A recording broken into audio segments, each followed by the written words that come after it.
Good morning students. कल हम लोगों ने लॉरेंस रूपांतरण समीकरणों के उपयोग से यह निष्कर्ष प्राप्त किया था कि गतिशील अवस्था में दो घटनाओं के बीच नापा गया समय स्थिर अवस्था के समय अंतराल से अधिक होता है और इस प्रभाव को हम काल वृद्धि या समय विस्तारण टाइम डायलेशन कहते हैं। और उसके लिए हमने एक व्यंजक या एक्सप्रेशन भी प्राप्त किया था कि tau equals to tau 0 upon √1 minus P square upon C square, जहां टॉ गतिशील अवस्था में घटनाओं के बीच नापा गया समय है और टॉ 0 स्थिर अवस्था में या उपयुक्त निर्देश तंत्र में नापा गया समय है। आज हम practical verification of time dilation देखेंगे कि किन प्रयोगों के परिणामों की व्याख्या काल वृद्धि के द्वारा की जा सकती है या कौन सी विसंगतियां हैं जिनको हम काल वृद्धि के उपयोग से समझ सकते हैं। ऐसा एक एक्सपेरिमेंट है म्यू मैसॉन कणों की पृथ्वी की सतह पर उपलब्धता की व्याख्या, explanation of existence of mu mesons on earth surface.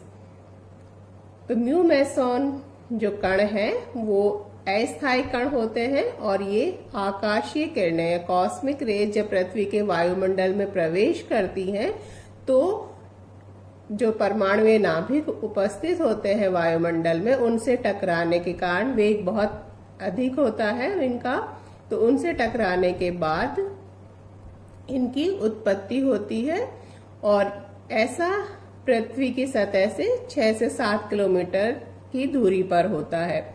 इनका जो द्रव्यमान है मैसॉन कणों का, म्यू मैसॉन कणों का द्रव्यमान वो इलेक्ट्रॉन के द्रव्यमान का 207 टाइम्स होता है, 207 गुना होता है और इन पर जो आवेश है वो इलेक्ट्रॉन आवेश के बराबर ही होता है।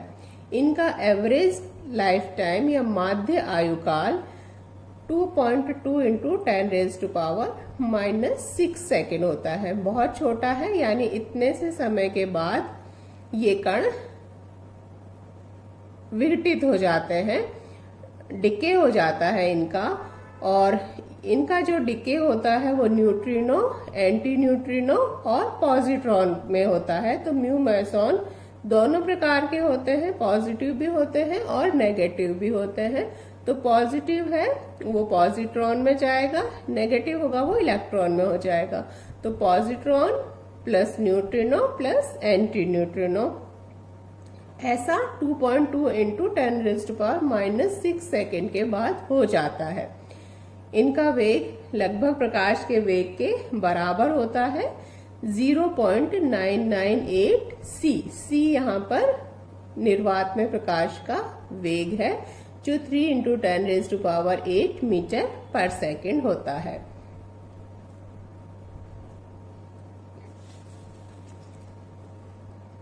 तो म्यू मैसॉन है वो अपने संपूर्ण आयु काल में कितनी औसत दूरी करेंगे? जो दूरी बराबर 4 इंटू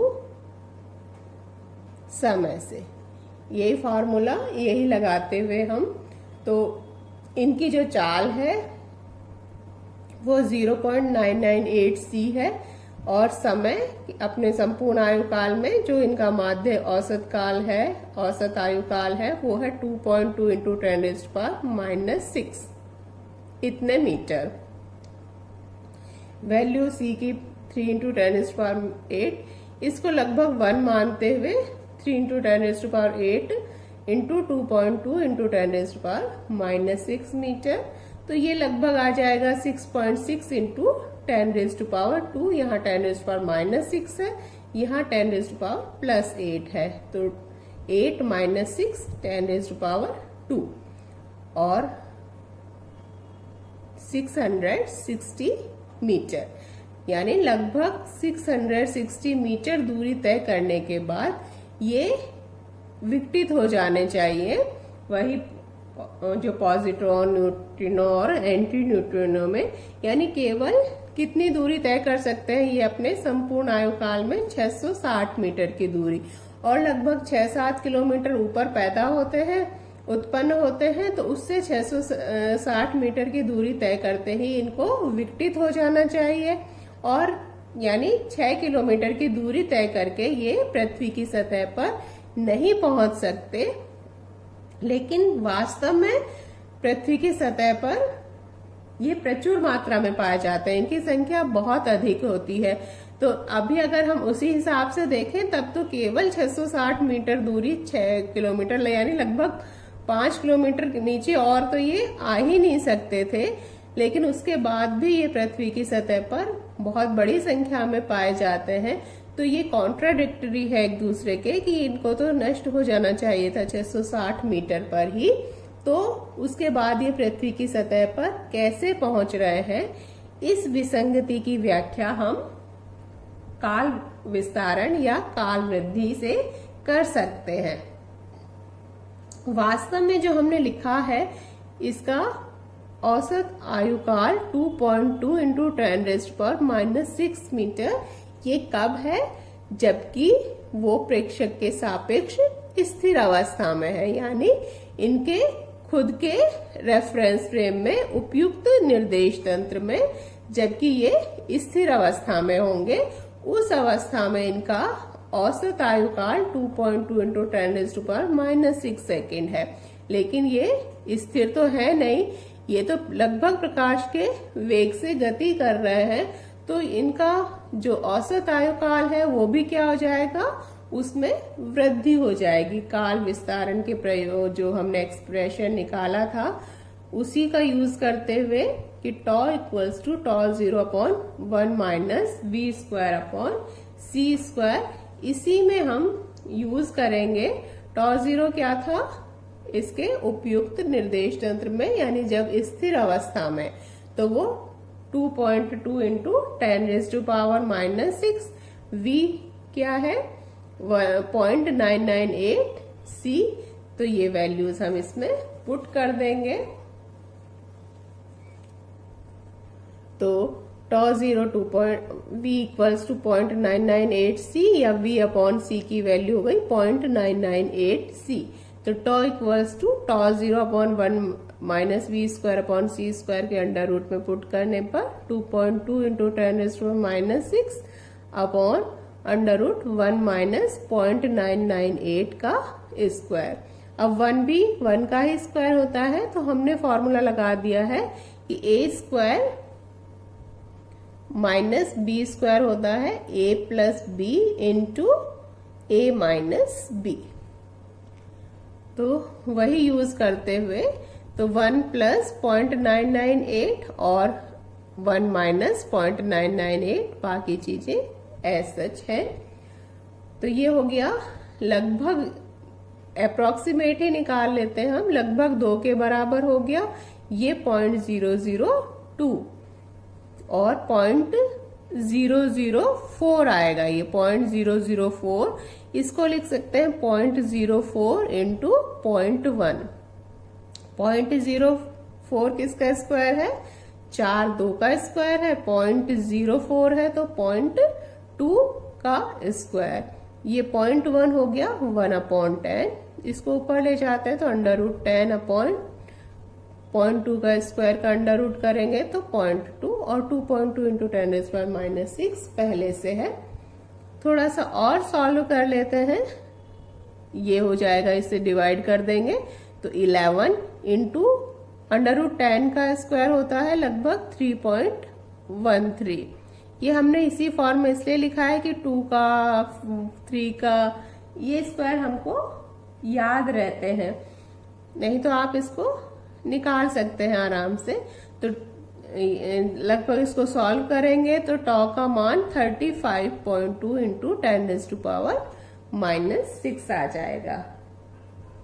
तो आप जो उचित या उपयुक्त निर्देश तंत्र में या स्थिर अवस्था में जो औसत आयुकाल था वो 2.2 इंटू 10⁻⁻6 से बढ़कर कितना हो गया, 35.2 इंटू 10⁻⁻6, लगभग देखें तो 16 गुना, 16 टाइम्स हो गया है इस पुराने टाइम से, जो कि उसका औसत आयुकाल हम बता रहे थे, तो लगभग दूरी भी कितनी हो जाएगी, उसके 16 गुनाई हो जाएगी।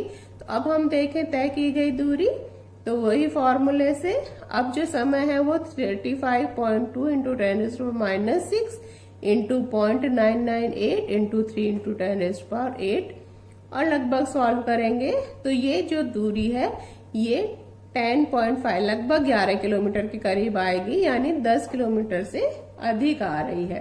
तो इसका मतलब क्या हुआ कि अब क्या होगा, गतिशील अवस्था पे होने के कारण ये कितनी दूरी तय कर सकते हैं, 10 किलोमीटर से अधिक, जबकि उत्पन्न तो ये कहाँ हो रहे हैं, 6 किलोमीटर दूरी ऊपर ही उत्पन्न हो रहे हैं, 6-7 किलोमीटर। तो इसका मतलब है वो 6-7 किलोमीटर दूरी तय करके आराम से पृथ्वी की सतह पर पहुंच सकते हैं विक्टिन से पूर्व ही। तो हम कह सकते हैं, तो अतः इससे स्पष्ट है कि गतिशील अवस्था में होने के कारण म्यू मेसॉन के औसत आयु काल में वृद्धि हो जाती है, जिसके कारण वो 10 किलोमीटर से अधिक दूरी तय करने के पश्चात विकसित होंगे। और चूंकि पृथ्वी की सतह से 6-7 किलोमीटर दूरी पर उत्पन्न हो रहे हैं, अतः पृथ्वी की सतह पर ये बहुत अधिक संख्या में आसानी से पहुंच सकते हैं। इससे सिद्ध होता है कि म्यू मेसॉन कणों की पृथ्वी की सतह पर उपस्थित होने की जो विसंगति थी कि वो तो 660 मीटर दूरी तय करने के बाद ही विकसित हो जाने चाहिए थे और पृथ्वी की सतह पर नहीं पहुंच पाने चाहिए थे, उस कॉन्ट्रडिक्शन की व्याख्या को हम काल विस्तारण के द्वारा समझ सकते हैं या उसकी व्याख्या को एक्सप्लेन कर सकते हैं कि जो औसत आयु काल स्थिर अवस्था में था, गतिशील अवस्था में होने के कारण उसमें 16 गुना की वृद्धि हो जाती है और जिसके कारण से वो पृथ्वी की सतह पर आसानी से पहुंच जाते हैं। तो एक ये प्रयोग था कि म्यू मेसॉन कणों की पृथ्वी की सतह पर उपस्थिति की व्याख्या हम काल विस्तारण के द्वारा कर सकते हैं। अगर काल विस्तारण नहीं होता, वो घटना नहीं है, तब तो वो पृथ्वी की सतह पर म्यू मेसॉन कणों को पहुंचना ही नहीं चाहिए था। लेकिन असलियत में ऐसा होता है कि गतिशील अवस्था में होने पर जो समय है उसमें वृद्धि हो जाती है या विस्तार हो जाता है। ऐसा ही एक और एक्सपेरिमेंट, और वो हम नेक्स्ट टर्न पे करेंगे। अभी के लिए इतना ही।